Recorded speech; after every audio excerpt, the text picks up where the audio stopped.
뜻하지 않은 질병이 찾아왔을 때 참 힘들죠. 내가 무슨 죄를 져서 왜 내게 이런 불행한 사건이 내게 다가오는 거야?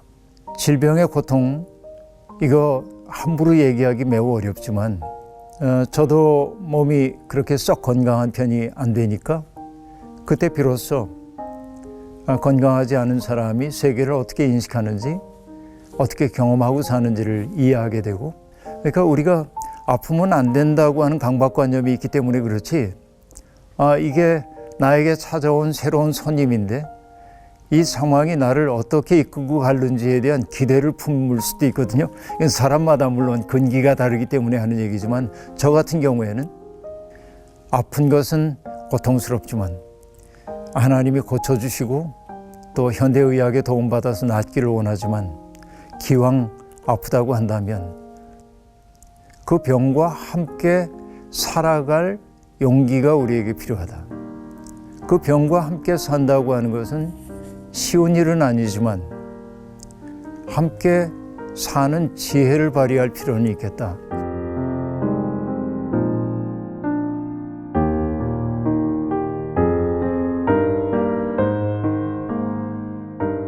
나이 든 사람들이 가장 큰 관심사는 건강의 문제인 것 같아요.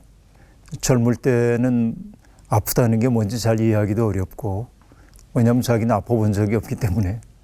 물론 부분은 아플 수 있지만은 건강이 무너지는 심리적 고통 같은 것은 좀 덜 느끼는 경우가 많은데, 나이가 좀 들고 나면은 중병이 내게 찾아오지 않을까 하는 두려움 같은 것들이 있고, 몸에 어떤 징조가 나타나면은 극단적인 생각을 하기도 하고, 이게 어쩔 수 없는 노쇠의 징조라고 얘기를 할 수도 있겠습니다. 그 건강하기를 바라는 것은 모든 사람들의 꿈이지만은 건강은 잃어본 후에야 비로소 소중함을 깨닫게 되죠. 근데 건강만이 아닙니다. 사실은 우리에게 주어져 있는 인생의 아름다움, 이런 것들은요, 대개는 경험하고 있을 때는 소중한지 모를 때가 아주 많이 있습니다. 행복도 그렇고요, 사랑의 감정도 그렇고요, 주님의 은총도 그렇습니다. 내가 가장 행복한 시간에 행복하다고 느끼지 못할 때가 많아요. 돌아보았을 때, 그때가 행복했던 거구나, 이렇게 느끼는 거죠. 이게 인간의 한계이기도 합니다. 그리고 사랑도 마찬가지입니다. 지금 뜨겁게 사랑하는 것처럼 생각됐는데, 그러나 나중에 돌이켜 생각해보면 그때는 자기의 사랑이 오히려 집착이었고, 진실한 사랑의 때는 다른 때였다는 사실을 깨닫기도 합니다. 은총 또한 마찬가지이죠. 우리는 순간순간 어려움을 겪고 하나님이 내게 은총을 베풀어 주시길 바라지만은 어쨌든 기가 막힌 현실 속에 살게 마련인데, 어느 정도 그 일들과 거리가 생겼을 때, 그러니까 시간이 좀 흘러가서 거리가 생겼을 때 비로소 뒤를 돌아보면 그때가 은총의 순간이었구나, 이렇게 느끼게 되죠. 그래서 사랑이라든지 행복이라든지 은총이라든지 이런 것은 직관할 수 있는 게 아니고 언제나 반성적으로만 우리에게 다가오는 것인 것 같아요. 그래서 우리가 자꾸만 생각해야 하는 까닭이 거기에 있다는 생각이 들기도 합니다. 건강 또한 마찬가지이죠. 건강을 잃어본 경험이 있는 사람이라야 건강이 얼마나 소중하구나 하는 걸 경험하게 되는데, 수많은 사람들이 건강의 문제 때문에 전전긍긍하며 살고 있는 게 사실입니다. 어떻게 보면은 오늘은 기독교 신자보다 훨씬 많은 사람들이 뭐랄까요, 건강교? 건강을 종교처럼 여기고 있는 사람들이 정말 많이 있고, 건강을 지키기 위해 약물도 많이 사용하고 또 영양보조제도 먹고 온갖 노력들을 다 기울인단 말이죠.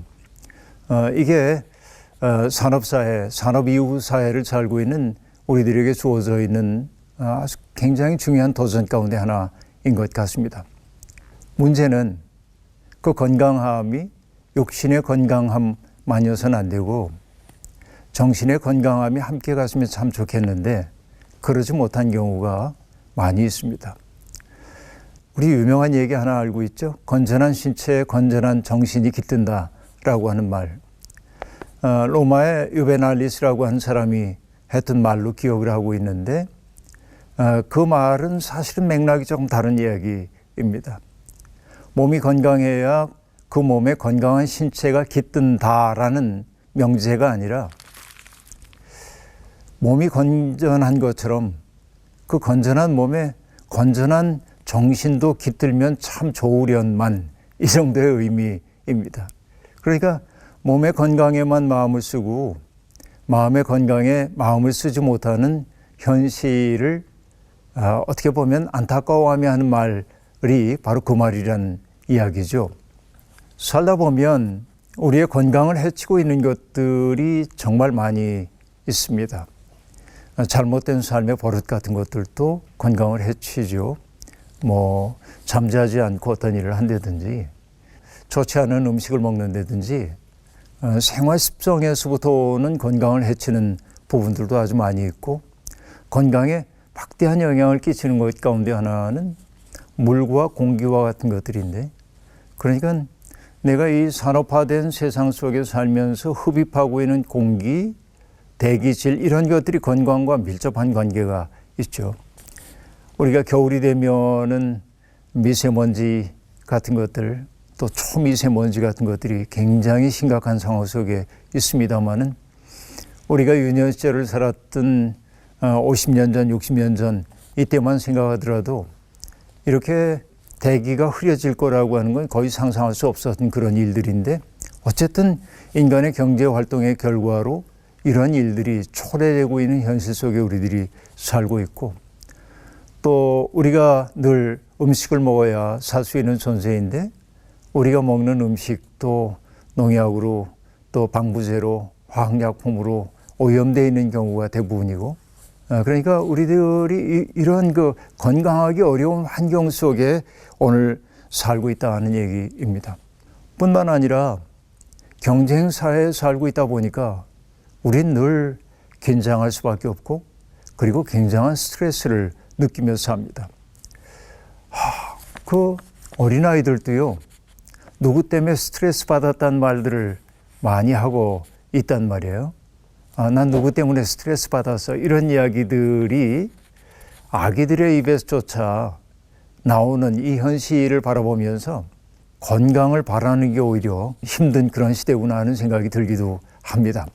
병이라는 게 뭘까요? 헬라어로는 몸이 밸런스가 맞아야 하는데, 어느 날 이제 균형이 깨져가지고 어느 한쪽이 내 몸을 장악하게 되는 거, 이걸 뭐라고 얘기하냐면 모나르키아라고 얘기하고 있는데요. 이거는 한쪽의 지배입니다. 균형을 잃어버린 상태라고 말할 수 있겠는데, 우리가 건강하지 못하다고 하는 것은 뭐냐면은 모든 균형이 무너져 있는 상태라고 그렇게 이야기를 할 수 있겠습니다. 우리가 건강을 잘 지켜야 하는 까닭 가운데 하나가 뭘까요? 하나님이 주신 몸이기 때문에 그렇습니다. 우리는 누군가를 사랑할 때 관념으로만 사랑할 수가 없죠. 내 몸이 따라가야 진정으로 사랑할 수 있습니다. 봉사하는 것도 역시 마찬가지입니다.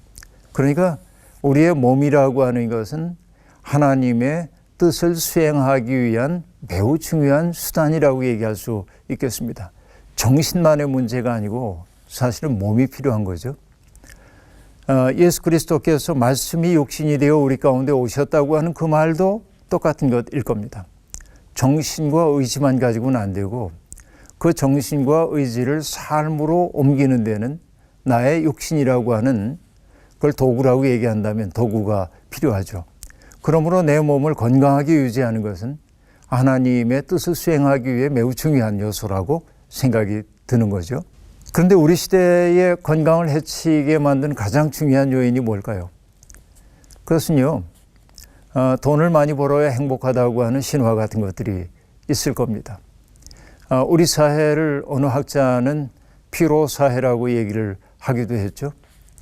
많은 성과를 거두어야 하고, 그래서 내가 할 수 있는 역량보다 훨씬 역량을 투입해야만 결과를 얻게 되고 성과급을 얻게 되고, 그러니까 누가 강요하지 않더라도 성과를 얻어내기 위해 자기를 착취하는 거죠.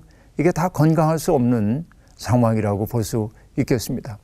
뿐만 아니라 기독교인들은 우리의 건강을 해칠 수도 있는 유해한 일들로부터 점점 떠나야 할 필요가 있습니다. 생태계를 해치게 만드는 직업이라든지 인간의 건강을 극단적으로 해치게 만드는 직업이 있다고 한다면 먹고 살기 위해 부득이 그런 일을 한다고 하지만 우리 하나님께 기도해야 합니다. 그런 일로부터 조금 벗어날 수 있게 해달라고. 우리 교인 가운데 어떤 분은 좀 극단적인 얘기긴 하겠습니다만은 굉장히 돈을 잘 버는 직업을 가지고 있었습니다. 그런데 어느 날 아들이 하고 있는 이야기를 들은 후에 큰 충격을 받습니다. 외국에서 전쟁이 벌어지는 상황을 바라보면서 어린 아들이 아빠에게 물은 거예요. 아빠, 이렇게 되면 아빠 사업이 어떻게 돼요? 아빠 사업과 전쟁을 연결시키고 있는 그 아이의 이야기를 듣고 그분은 큰 충격을 받습니다. 그래서 내가 예수 믿는 사람인데 정말 평화를 위해 일해야 할 텐데 내가 그러지 못했다는 반성을 하고 그렇게 돈 잘 벌던 그 직업을 내려놓고 돈 못 버는 새로운 삶, 그 삶으로 들어간 거예요. 이건 용기 있는 선택이라고 얘기할 수 있겠죠. 꽤 많은 분들이 이런 선택을 하기도 합니다. 지구의 건강을 위협한다든지 내 이웃의 건강을 위협하는 그런 직업을 떠나는 것도 일종의 용기라고 말할 수 있겠습니다. 그러니까 다른 사람들을 나쁜 환경 속으로 몰아넣는 일 떠나는 거, 이런 일들도 기독교인들에게는 정말 용기 있는 선택이어야 한다 하는 생각이 들어요. 근데 정말 내가 전혀 예기치 못했지만 뜻하지 않은 질병이 찾아왔을 때 참 힘들죠. 그런 이들에게 위로해 줄 말조차 별로 없습니다. 질병의 고통이 찾아왔을 때 드는 생각들이 몇 가지가 있죠. 내가 무슨 죄를 져서 이런 일이 내게 찾아오나. 불행한 일을 겪을 때마다 자기 성찰적인 사람들은 남들을 원망하기에 앞서서 자기 자신을 먼저 돌아보죠. 내가 무슨 죄를 저질렀길래 이런 일이 내게 다가왔을까. 그러다가 원망하는 마음도 또한 들기도 합니다. 왜 내게 이런 고통을, 왜 내게 이런 불행한 사건이 내게 다가오는 거야 하고 하늘을 원망하기도 하고 그럽니다. 그러다가 수용을 하죠. 이게 어쩔 수 없는 내 생인가 보다 하고 수용을 하기도 합니다. 그런 여러 가지 과정을 거쳐가죠. 질병이라고 하는 거 우리가 경험하면은. 그러나 질병의 고통 속에 있을 때 사람들이 경험하는 것은 그동안 내가 소중하게 생각해왔던 것들이 덜 소중하게 여겨지기도 합니다.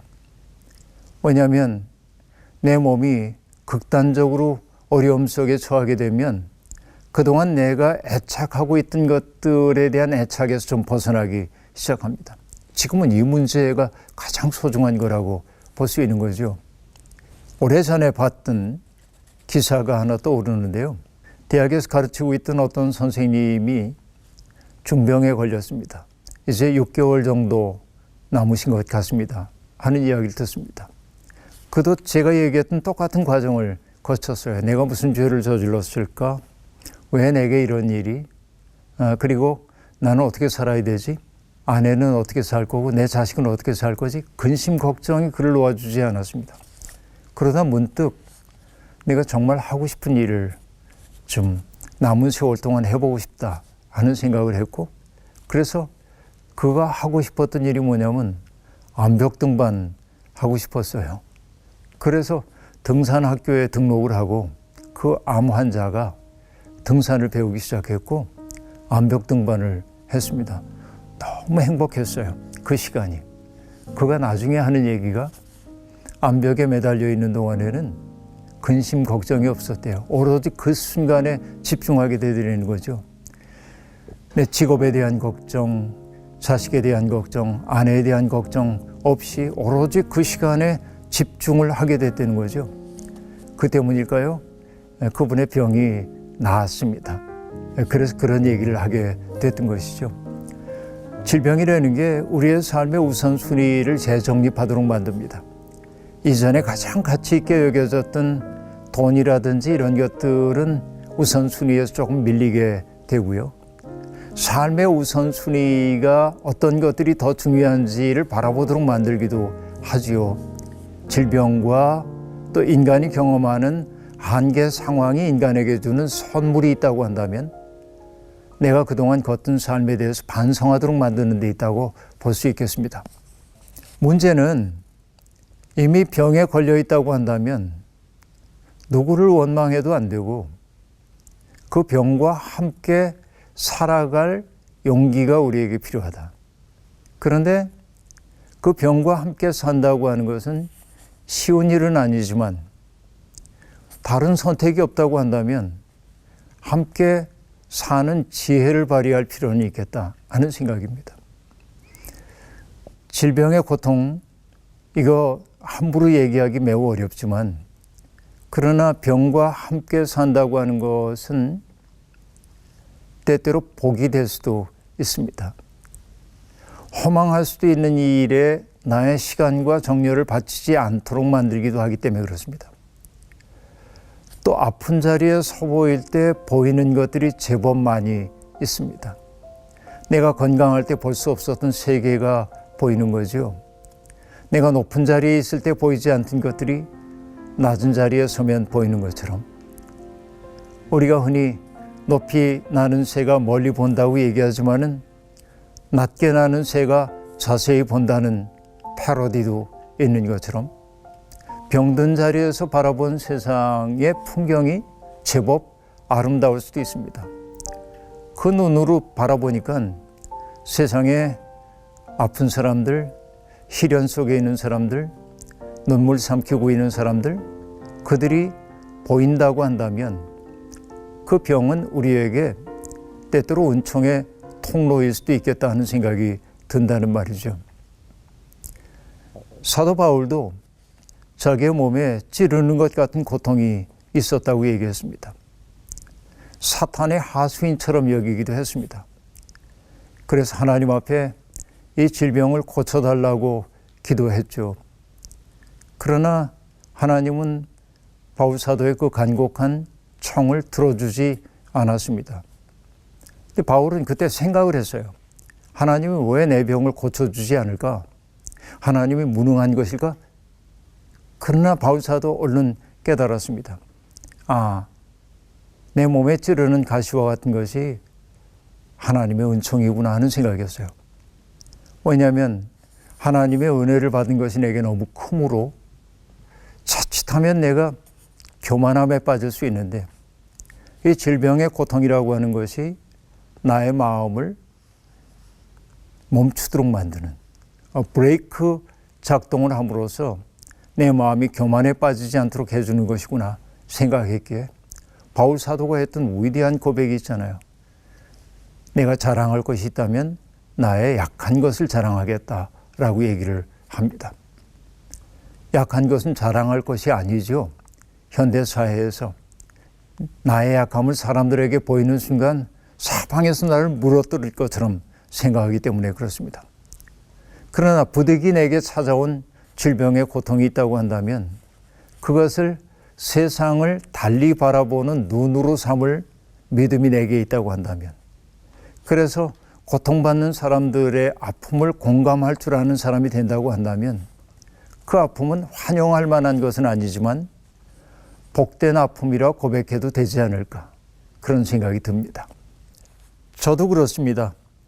저도 몸이 그렇게 썩 건강한 편이 안 되니까 그때 비로소 건강하지 않은 사람이 세계를 어떻게 인식하는지 어떻게 경험하고 사는지를 이해하게 되고 그런 것이죠. 공감의 능력이 커지더라 하는 얘기입니다. 때때로 저는 지하철이나 이런 계단을 내려갈 때 노인들이 앞에 내려가는 것을 보면은 일부러 그분들 뒤에 서서 천천히 내려갑니다. 저는 걸음이 빠른 편인데 왜냐하면 제 주변에 있는 몇 분이 지하철로 내려가다가 젊은이들이 급히 그 전철을 타기 위해 막 달려 내려가다가 톡 쳐서 넘어져-가지고 큰 어려움을 겪은 분들을 보고 나니까 삶의 속도가 다른 이들이 얼마나 공포스러운지 그런 일들을 경험했기 때문에 저는 그 뒤에 일부러 천천히 제 일정이 바쁘더라도 그렇게 가곤 하거든요. 나 또한 아픔을 경험하지 않았더라면 그거 잘 모를 겁니다.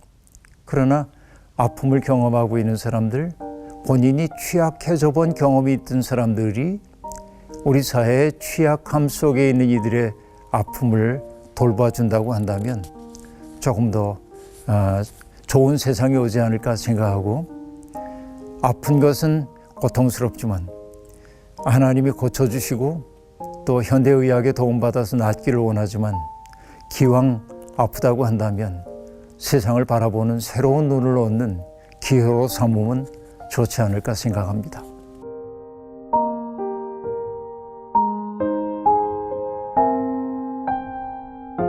만성병이라든지 어떤 병들이 찾아왔다는 생각이 들 때 당혹감을 느끼는 건 당연하고, 그러나 또 며칠 지나고 나면 그게 내 삶인가 보다 하고 받아들일 수밖에 없는 거고, 내 삶의 일부로 그것을 받아들이고 삶의 속도를 조절해야 하고, 그렇다고 한다면 나에게 주어져 있는 조건 속에서 즐겁게 살 수 있는 길이 뭘까, 이런 모색들을 해보는 거고. 그러니까 우리가 아프면 안 된다고 하는 강박관념이 있기 때문에 그렇지, 아픔이 내게 찾아왔을 때 당혹스럽긴 하지만은 그 당혹감의 시간이 지나가고 나면 이게 나에게 찾아온 새로운 손님인데 이 상황이 나를 어떻게 이끌고 가는지에 대한 기대를 품을 수도 있거든요. 이건 사람마다 물론 근기가 다르기 때문에 하는 얘기지만, 저 같은 경우에는 이 삶이 나의 삶을 어떤 방향으로 이끌어갈까 하는 기대를 품게 되고, 꽤 재미있는 걸 이런 생각도 하거든요. 사람마다 이제 이 직면하는 방법들이 다르긴 하겠습니다만은 이것도 내 삶의 일부로 받아들이는 용기, 이 용기가 무엇보다 필요한 것 같아요.